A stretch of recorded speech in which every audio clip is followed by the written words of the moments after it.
Today, I'm going to talk to you with a couple of different caps on. One is principal of our own farming operations, which is Art Garden Pastoral Company, essentially. And the other is director and co-founder of Tiverton Ag Impact Fund. And there's quite a lot of stories. I don't quite know how I'll get on for 30 minutes, but I'll circle back to some interesting Tiverton discussions at the end, in depth. But suffice to say that Guy Webb rang me out of the blue one day and said, I'd like to go biologically prospecting.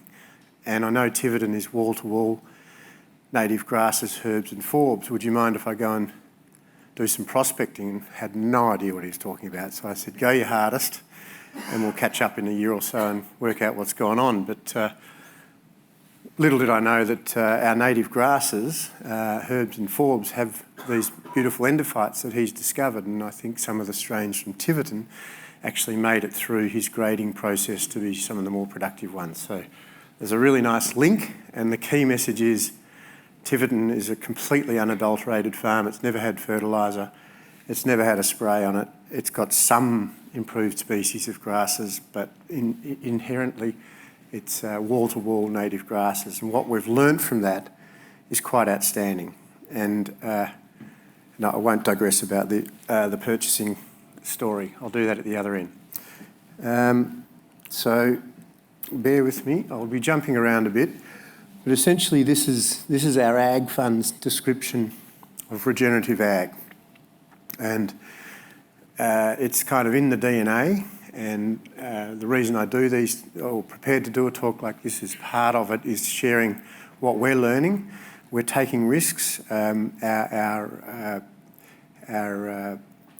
original funders came on board because they wanted to see us take risk, push the boundaries, explore the failures, talk about the failures and talk about the successes. So in that description, that's our DNA. Today, I had a topic which was slightly different to what was put up there before, but the way I'd like to explain it is what I've learnt, the trials and tribulations over probably 20 years of being frustrated with current, or in the day, the current agronomy instruction, and sort of that law of diminishing returns from extra fertiliser going on, and scouring sheep and lots of capeweed and all the things that you don't want, to where we've got to today. So I do want to say that we're all very, very blessed today, because in the 5 hours today, or 6 hours of talks, you've learnt, or you've had the capacity to learn what's taken me 15 years of trial and tribulation and huge expense to learn. So I really hope you appreciate Terry, Graham and David, all of those messages. They're absolutely outstanding. So thank you, guys. Absolutely wonderful. It's incredible information. So we're going to talk a bit about Art Garden, our home farm, which is in southwest Victoria, 700 mil rainfall, sandy loam soil, about a metre of topsoil, and then we'll sort of splice that into why we set up the Ag Fund, which we set up in 2017, and I'm going to give you 2 examples of businesses and learnings that we've taken out of that, which involve Carbon Neutral, the business we bought in Western Australia. Then we're going to talk about a really interesting new piece of technology called Downforce Technologies and Regen Age.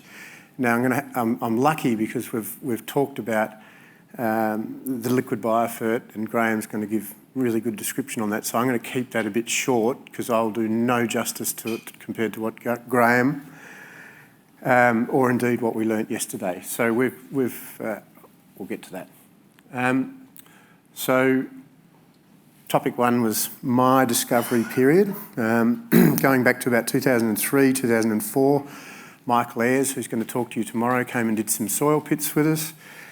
We started off, again, being frustrated in our grazing system with poor performance, and so we looked at things like liquid calcium and a bevy of liquids. And we were responding in the manner that Graham talked about before, balancing those 4 majors and trying to get some cation exchange improvement in our calcium. Interesting story there I'll share with you. But again, it was back in the days, we're talking 2008, through to 2012, our tools, our level of knowledge, and our capacity to draw on each other's experiences was just not there. It's a fair while ago now. At the same time, 2008, I was looking to baseline Artgarten, and the government of the day, I think it was Tony Abbott, actually pulled the rug out from underneath and said, no, there will never be a carbon tax in Australia.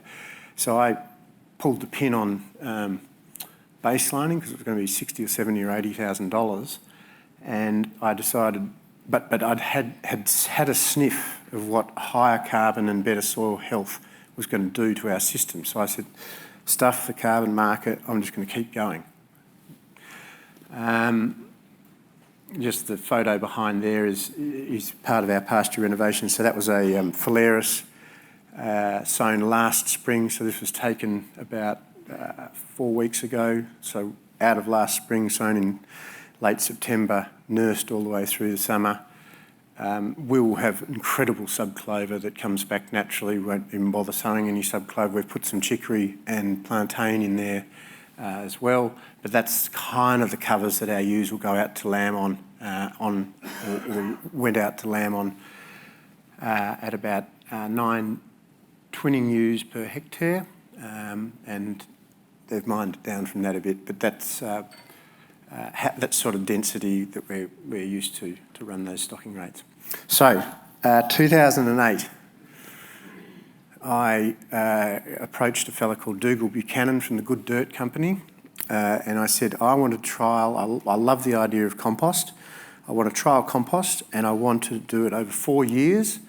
Left-hand one was zero compost. That was South Sheepwash Railway paddock and so we went 2008, 9, 10, so to 2012. So these are Ash Martin from CIAAA in Adelaide, DNA tests of the top 10 centimetres taken with the 0, the 1 tonne, this is 0 tonnes, so control, 1 tonne, 3 tonnes and 4 tonnes, not each year, but over the 4 years. So 1 tonne a year for 4 years is 4 tonnes.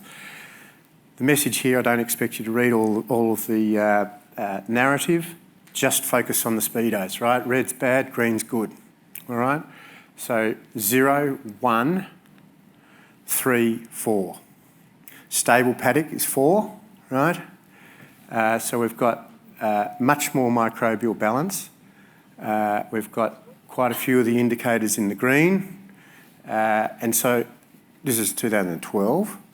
Compost's hardly heard of. 1,000 tonnes I'd bought off Dougal to do this experiment. So I rang Edwin Blosser in America, bought a compost turner and said, we're going to make 8,000 tonnes next year, which we did. So we waltzed on. So that was my little biological experiment. Can we actually put biology into the soil? How do we do it? And the answer was yes, resoundingly, of course we can. And that, as Graham talks about, this whole balance between biology, nutrient or element, and soil structure. All of these are all interconnected and need to be all not one of those elements on the scale is more important than the other in my mind. So I chose biology. I thought we'll trial this 10 centimetres. GPS the points, went back and rechecked. So again, pseudoscience if you really want to get critical about it. But my belief has been that if the highway's heading in the right direction, if we bounce between the guardrails a little bit, it doesn't matter. So I'm not an exact scientist, but ultimately you'll see over 10, like time fixes, time's a great measurement tool, it's a weighing machine, right? So I went back, again, we'll go back, 0, 1, 3, 4 tonnes. So 3 tonnes to the hectare, 4 tonnes to the hectare. Stable paddock. All my staff are starting to come to me saying, so stable hasn't been sown down since 1982. Where's all the cape wheat gone and why have we got so much clover? Talking to Graham's point. So evidence. When your staff who are untrained in soil science come and start saying things like that to you, you get rather excited. So I thought, well, 2015, I better go back and check what's going on in stable paddock. Wow. So highway, again, seriously heading in the right direction. Wheeling out 8,000, 9,000 tonnes of compost. I went ballistic on learning about compost. We were measuring every aspect of it. We were doing daily temperature probes. We had the bloody compost turner going 10 hours a day, wore out about 2 tractors, but we made about 8,000 and 9,000 tonnes, which for us was a bit over a tonne to the hectare across all our grazing country. I might say, why have you got this bloke here talking about grazing? Sometimes I find it's best to go outside your industry to learn a bit and think a bit about what you could apply in your own cropping or your own operations. So at about this time, apologies. About 1998, I started benchmarking with Holmes, Sackett and Associates. Phil Holmes is about the driest human being God's put breath into, and looks down his nose at anything new or creative, and he thinks I'm quite mad. And after about this time of a talk, he'll say, "Harry, you're dribbling," which is and so. He was a deep sceptic, saying the wheels are going to fall off this. This is in my school, Peter Schroeder, Hamilton PVI, phosphorus, long-term phosphate trials, etc. The wheels are going to fall off. So I said, okay, all right, well, we'll just sit there and I won't say much in the benchmarking. So we've been benchmarking across 2 farms, every enterprise for 18 years. So we've got a really nice set of objective data. Apologies. I'll deal with this slide. So what happened with the run of compost, you might ask? So this is soil organic matter, so not soil organic carbon, soil organic matter as measured by EAL, 0 to 10 centimetres. So we averaged, and again, not perfect science guaranteed, but this is between sort of 8 and 16 soil tests at the same time of the year, around about 20th of September, each year across the farm. Not necessarily, we had a couple of control paddocks, like stable paddock, that one that had off the Richter scale and dial. But this was our progress, 0 to 10 centimetres. So I just thought, well, I'll put that up because it's soil organic matter, and we've heard that we've got to multiply that by, in our area, 0.7, not so much 0.5. But we've made a fairly significant improvement in soil organic matter in the top 10 centimetres. I then just ran the number on our soil basic density in 10 centimetres, not 30, just to see what the gross revenue of carbon would be at $50. Terry's done a great description of that. I just put on there and said, well, you know, really, really loosely, gross revenue of 33, or a bit under $3,000, less, of course, our carbon footprint, which I think is going to come in around 6,500 tonnes per year. I can't convert that to dollars, but you've got to subtract off our footprint off that. So we're sitting at the moment, that was 2021. I think that if this year will be closer to 7.5, and we'll report back on that. But again, crude technology, really simple, but the best and simplest that we've known to sort of try and monitor and keep track of this progress. Back to the wheels falling off. So Phil, it's now called aggregate, and Sandy McEachran's the man. Phil's left. So we look at, and this is just our prime lamb enterprise. The cattle enterprise tells a similar story. But this is Ardgarten compared to the whole database of the benchmarking group. And this metric is one that's more recently been introduced, but it's basically clean lamb, kilos of dress weight of lamb per hectare. And we're, compared to the average of the benchmarking database, we're 65% in front. Now you might say, well, you're a lot higher rainfall, a lot higher stocking rate, so we divide it by per 100 mil of rainfall. And we do that, we're 51% in front of the average. So we can go from Temora, or wherever we were talking about before, down to southwest Victoria, which is a horrible climate, frankly.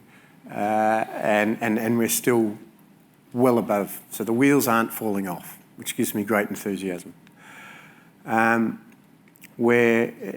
that's a per hectare measurement. So this is, okay, well, you can put 20 ewes per hectare and crank out that number, but what's happening to your individual ewe performance? So this is another metric that we look at. And on this one, this is all about how many kilos of dressed weight per DSE of ewe that you're running. And again, we're running at about 27% above the average. So again, wheels aren't falling off. The next one was average annual stocking rate. So this is all those numbers, are for the last 5 years, average. So it's not just 2022. But I've been a good boy, got all my benchmarking data in, turned it round so we could have this objective data today with fresh FY 2022 data. So that's all back. Our 5-year average stocking rate is a bit over 20. That's average annualised stocking rate, not midwinter. Average annualised, and you can see it's significantly above the average. And then you might say, well, you can do all of that, but how much FERT are you putting on? Now, FERT, in my mind, is in inverted commas. It's not synthetic FERT. We haven't used significant volumes of synthetic FERT since about 2012.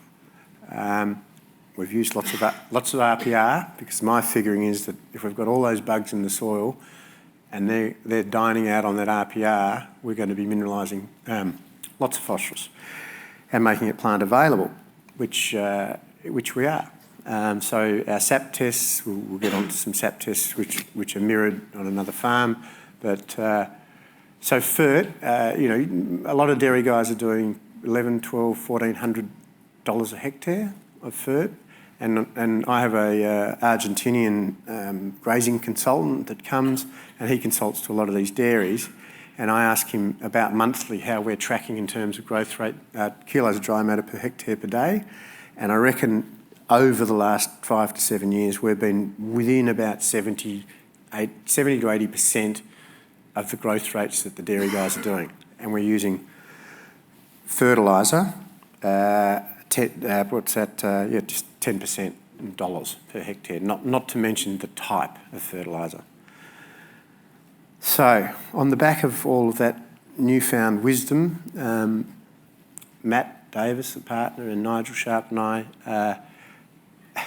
felt that we could scale the systems and scale agriculture beyond just our farm gate. So we passed the hat around, raised some money, and created the Tiverton Ag Impact Fund.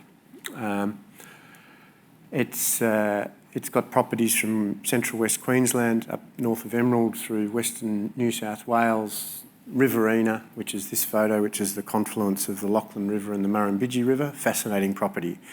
It's called the Great Cumbung Swamp, 16,000 hectares of waterway, and actually the Lachlan River never ever flows into the Murrumbidgee.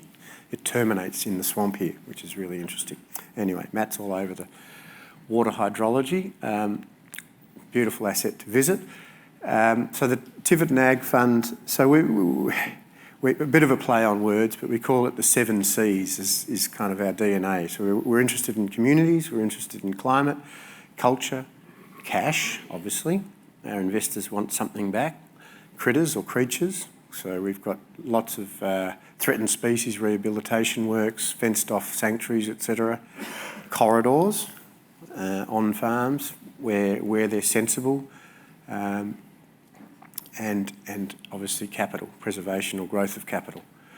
Founded in 2017, we've talked about the assets. The key was to try and take a system that was scalable in this whole space, and it's a much overused word in regenerative agriculture. Natural capital, we heard about that from Terry just before. Natural capital monetisation. Terry talked about that before.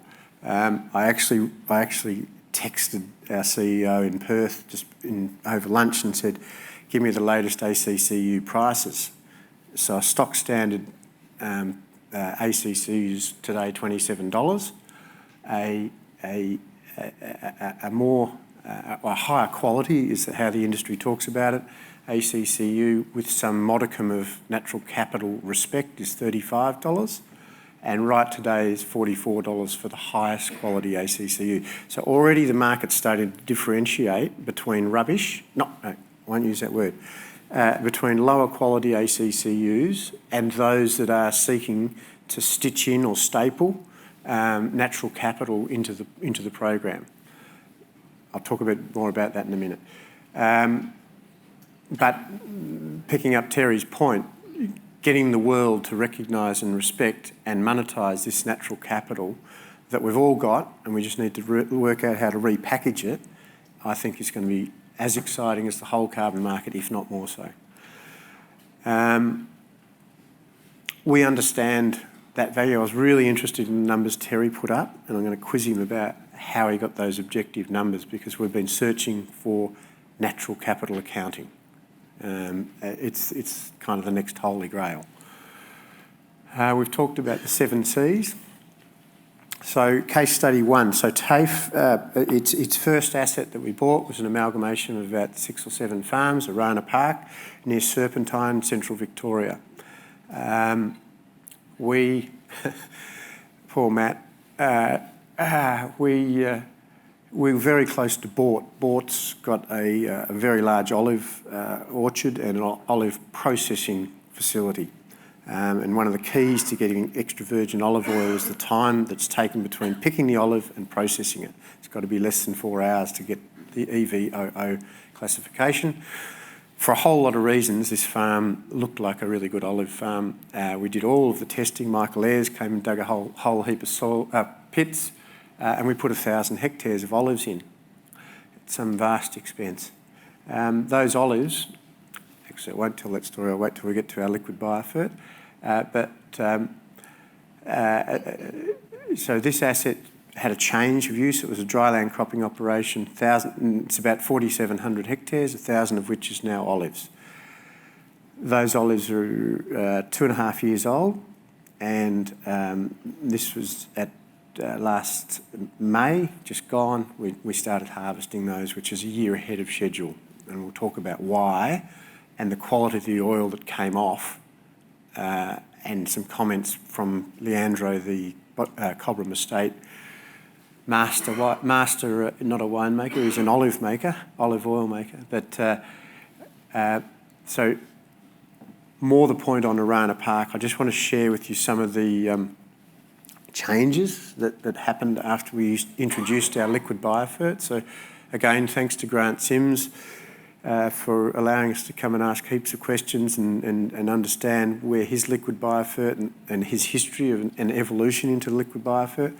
We took it one step further, went back and built an LBF plant. It was called a pilot, which was an interesting word for a full-scale first effort straight up LBF plant. And so we bought that farm in 2017. These are sap tests, not plant tissues, so take the relative value of that. But in the period between 17 and 20, same time of year, this is canola. I think it was about the 3rd week of July. I did know the growth stage, I can't remember it. But you can see just straight up the change in terms of the uniformity. It's the same lab, even though the hieroglyphics are slightly different. It's Ag Vita in Tasmania, but quite an outstanding difference visually in terms of balance. And so there's some comments there that Graham's obviously talked about in much greater authority on than I, but you know, where the hell did the boron and moly come from? Right. Another thing that we did there, just because I wanted to share with you some of the changes. So this is 2021, Houston's paddock. The change, and this, again, we're back to DNA measurement of biology. So we're jumping around a bit. SAP's now a DNA of biology. You know, outstanding changes in volumes of biomass of biology in 1 year. So if that's not a leading indicator of what's coming along with this change in in fertiliser management, then I don't know what is. And I had to ask Graham before. I said, because I didn't know, is gram-negative biomass, a reduction in that, a good thing? And he said, well, yeah, it is. It's what you're shooting for. So I know enough about this to be dangerous, as you can tell. So we want to see. But gram-positive, I do know that fungi, doubling of fungi, this is not a very good graph because it's not well scaled, but a doubling of fungi biomass is what we've all been talking about today, right? So pretty happy, very happy with that result. So Arana Park is tracking along very well. Change is evident. And then I just wanted to go on to the next case study, which is now we're sort of starting to talk about carbon and carbon markets. And last June, we took over a business in Western Australia called Carbon Neutral. There's a whole lot of stats there about what Carbon Neutral had done into the lead-up. The Yarra Yarra corridor is immediately east of Geraldton, heading out into the edge of the pastoral country, and down south ends up at Peringri, about a quarter of the way down the edge of the pastoral country. There's the team looking at some seedlings that were planted last spring. This is a February photo. It's principally been a business that's bought land and put trees on it under both the gold standard and which is an international standard, as opposed to ACCU's, which is a national one. But you can elect after 3 years which way you want to go. The world is changing here. Regulators are saying now that we can't plant wall to wall. We can't return these properties, which probably should never have been cleared. These are seriously, seriously marginal properties, eastern wheat belt of WA. Won't get into the argument about whether it's right or wrong not to allow us to put more trees in, but as part of the matrix, obviously we're going to be looking for grazing systems and cropping systems to fill in the other 50% of the farms if we can't plant the whole thing. Carbon Neutral's relied very much on the full cam model, which CSIRO has developed, which is a point and shoot model to predict how many tonnes of CO2 equivalents. And going forward, Carbon Neutral is very much going to embrace soil carbon. And I was delighted to see Terry's chart showing the soil carbon projects sequestering 5 tonnes of elemental C per hectare in probably fairly similar area. So Carbon Neutral is going to expand its mission in life, and it's also going to come to the eastern states in South Australia and Northern Territory and Queensland, which it's doing right at the moment.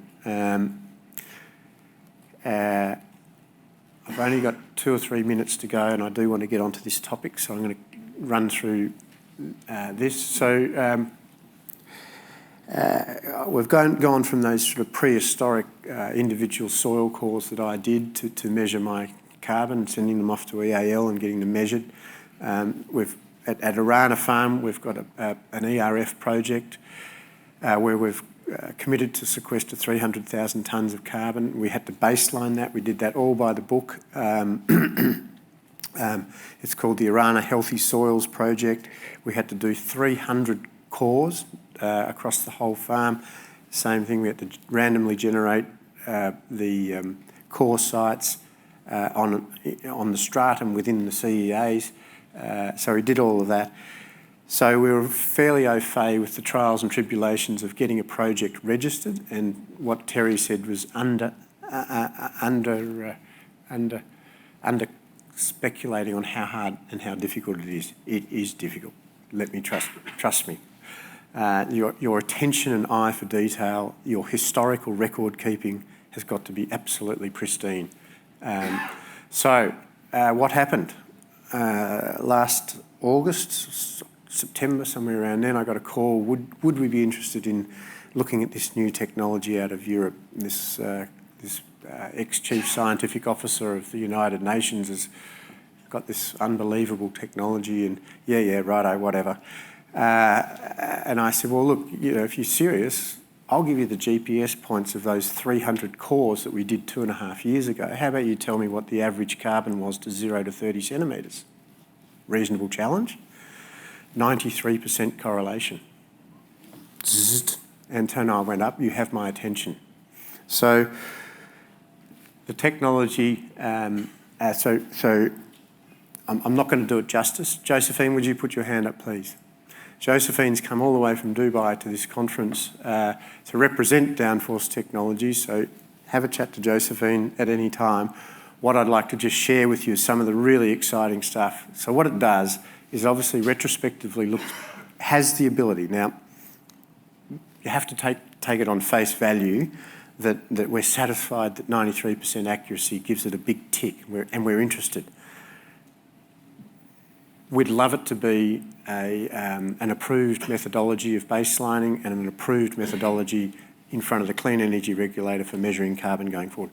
It's nowhere near that yet, and hopefully over time and with due argument and scrutiny by people like the CSIRO, it can be.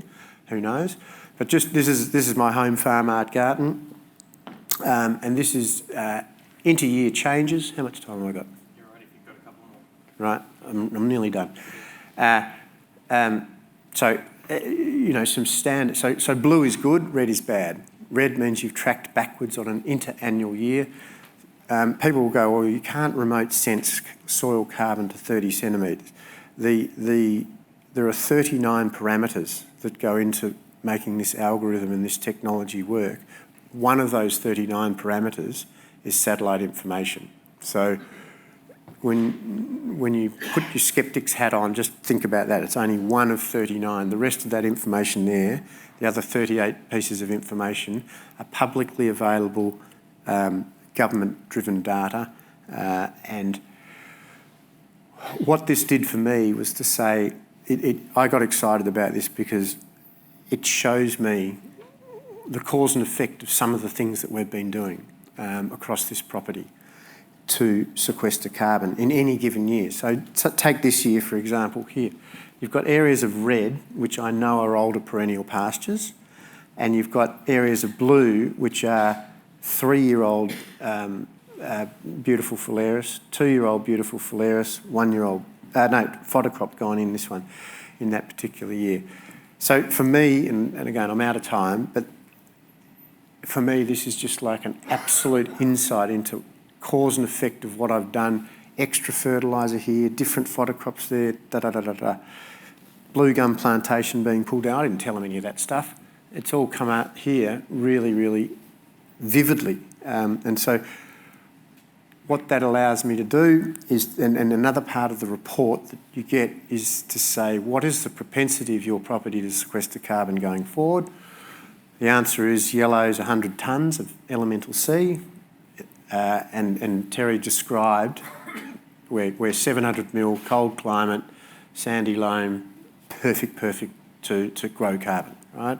Up to 130 tonnes over a 25-year permanence period. So you don't have to be a rocket scientist to do the maths on that, times 3,212 hectares to understand that it's a very big number. It gets me out of bed. So this report I find incredibly intuitive and valuable to show me what's possible, where it's possible, and then to come to a conference like this and listen to all of the techniques and levers that you can pull. This is all about levers, right? What can we do? So again, these reports can be run. I wouldn't buy a farm without running one of these reports. I wouldn't want to know on any farm that I've got anything to do with exactly how it sits, because you might say, well, on these lighter yellow areas, we'll continue putting plantations in and we'll do terrestrial carbon projects, or vice versa. And so you can do a net present value. All of the maths can be done, and you can work out and basically master plan your farm to optimise your carbon sequestration. What that showed, so we saw before that we had a fairly rapid rise up in elemental carbon back in the day to 2019. Since 17-19, we really haven't shifted the needle much.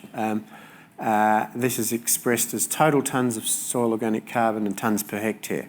And so, you know, we've finished our compost run. We're transitioning into the liquid biofert, which I'm able to purchase from our plant by signing a waiver. that it's experimental, which it is, we're looking to hopefully grow this into the future. So I'm out of time, number one, but this has been done to death. So we've got an LBF plant. The fund is going to build 8 to 10 of them around Australia, where we've got assets, and you know, I think you could probably see there's a common thread here, right? We want to buy property, we want to enter into carbon projects, we want to own the carbon trader, and we want to be masters of our own destinies in terms of our inputs. Pretty simple strategy. That's a picture of the plant. Graham, thankfully, is going to talk tomorrow about the benefits of, what was it? Mineral followed by biology, something like that, which I'm really looking forward to. So happy to chat. That's the plant that we've built. Oh, yes, and I put this up because we want to celebrate the victories, right? When we have some victories, we need to take some time out and celebrate. This was a little motorbike trip that I did with 8 friends, ended up down on Lake Pedder, camping in a beautiful, idyllic spot. So we need to enjoy the journey. It's stimulating what we're doing, but we do need to sit back, relax, and think about the gains. Thank you very much.